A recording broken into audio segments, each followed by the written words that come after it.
नमस्कार साथियों, धर्माणी क्लासेस में स्वागत है।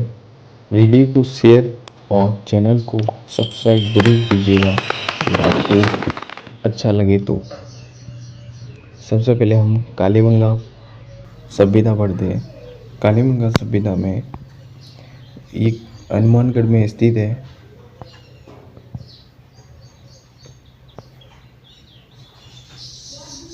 कालीबंगा सभ्यता प्राचीन सरस्वती यानी कि घग्गर नदी के तट बाएं तट पर स्थित है, हनुमानगढ़ जिले में है। और इसका जो कालीबंगा का शाब्दिक अर्थ होता है वो काले रंग की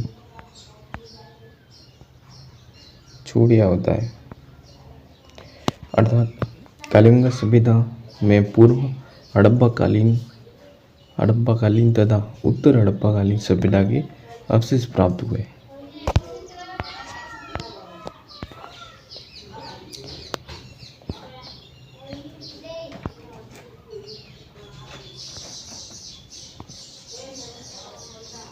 और इस स्थान का पता भारतीय पुरातत्व विभाग के निदेशक A.N. घोष ने 1951 से 52 में लगाया था और 1971 से 69 के बीच 9 सत्रों में भारतीय पुरातत्व विभाग ASI के B.K. Thapar, J.V. Joshi, M.D. Kher, K.M. Srivastava, S.P. Jain तथा B.B. लाल के निर्देशन में इस स्थल की खुदाई की गई।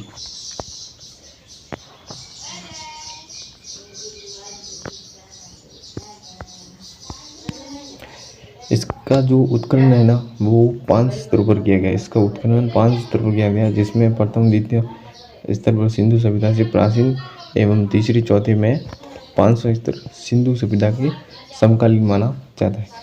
कालीबंगा स्वतंत्र भारत का दूसरा पुरातात्विक स्थल है। स्वतंत्र भारत का दूसरा जो पुरातात्विक स्थल है यानी कि जिसका स्वतंत्रता के बाद उत्खनन किया गया, यानी कि आज़ादी के बाद ये दूसरा पुरातात्विक स्थल है। यहाँ से क्या प्राप्त हुआ है, यहाँ से कालीबंगा से एक दुर्ग मिला है और बेलनाकार मोहरें मिली है। फर्श पर अलंकृत ईंटों का प्रयोग मिला है। तांबे के बैल मिले, जुते हुए खेत के साक्ष्य। एक ही खेत में 2 से अधिक फसलें उगाने का साक्ष्य। लकड़ी की नाली, स्वास्तिक का चिन्ह और बेलनाकार तंदूर, गोल कुएं, नालियों, धूप में पक्की ईंटों के मकानों व धनी लोगों के आवासों के अवशेष प्राप्त हुए। और अन्य हड़प्पा स्थलों की तरह कालीबंगा भी 2 भागों में विभाजित था। पूर्व भाग नगर एवं पश्चिम भाग दुर्ग। वैदिक साहित्य में वर्णित बहुधान्यदायक प्रदेश कदाचित कालीबंगा ही था।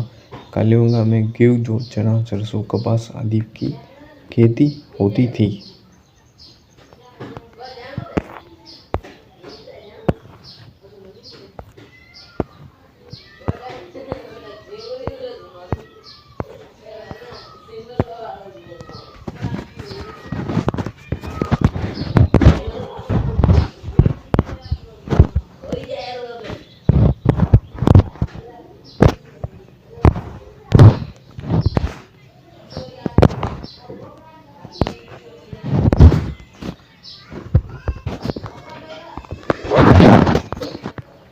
कालीबंगा से कितनी 7 अग्निवेदियाँ प्राप्त हुई है।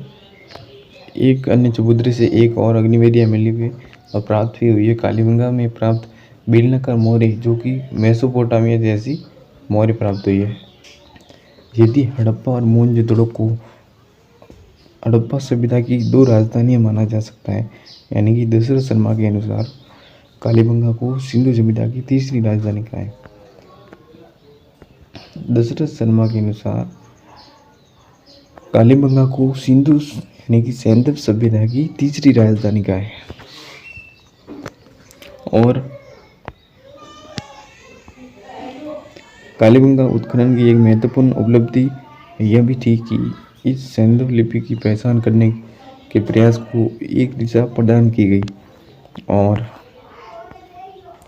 यहाँ से प्राप्त एक सैंधव लिपि युक्त मर्दबान मिट्टी के बर्तन पर लिपि की ओवरलैपिंग से यह सिद्ध कर दिया गया कि यह लिपि दाएं से बाएं लिखी जाती है, यानी कि ये लिपि है जो दाएं से बाएं लिखी जाती है, सिंधु सभ्यता की लिपि। और यहाँ से प्राप्त मिट्टी के बर्तन लाल रंग के हैं जिन पर काली व सफ़ेद रंग की रेखाएं खींची है। यहाँ से प्राप्त जो मिट्टी के बर्तन हैं उन पर लाल और काले रंग की रेखाएं खींची है। और यहाँ से एक बच्चे की खोपड़ी मिली है कालीबंगा से जिसमें 6 छेद है, और ये अनुमान लगा सकते हैं कि मनुष्य मस्तिष्क नामक बीमारी को ठीक करने का प्रयास भी किया गया था। और कालीबंगा सभ्यता को दिनहीन बस्ती भी कहा जाता है क्योंकि कच्ची ईंटों का प्रयोग किया गया। कालीबंगा से प्राप्त गुलाबी मर्दबान जो प्राक हड़प्पा कालीन है उसको सोती मर्दबान कहा जाता है। यह नाम इन मर्दबानों को इसलिए देगा क्योंकि ऐसे मर्दबान सर्वप्रथम सोती यानी कि बीकानेर से प्राप्त हुए थे। और सोती सभ्यता बीकानेर के आसपास यानी कि मिलानंद घोष ने संपूर्ण हड़प्पा सभ्यता का उद्गम स्थल माना है। और इसी कालीबंगा प्रथम का सामान्य व पूर्ण इस सभ्यता के 2 स्थल से। और कालीबंगा में शवों की अंत्येष्टि की 3 विधियाँ थी, पूर्ण समाधिकरण, आंशिक समाधिकरण और दाह संस्कार प्रचलित थी। यहाँ से हमें युग्म समाधान व प्रतीकात्मक समाधान की भी साक्ष्य प्राप्त हुए। तो आज के लिए बस इतना ही, और कालीबंगा सभ्यता अपना टॉपिक समाप्त होता है। कालीबंगा से यही उत्खनन प्राप्त हुआ था और कालीबंगा सभ्यता हमारी समाप्त हुई। कल हम पढ़ेंगे किसी अन्य सभ्यता के बारे में जैसे कि आहट सभ्यता। तो वीडियो के माध्यम से आपको इम्पोर्टेंट कैसी जानकारी लगी एक कमेंट ज़रूर कीजिएगा और चैनल को भी सब्सक्राइब ज़रूर कीजिएगा।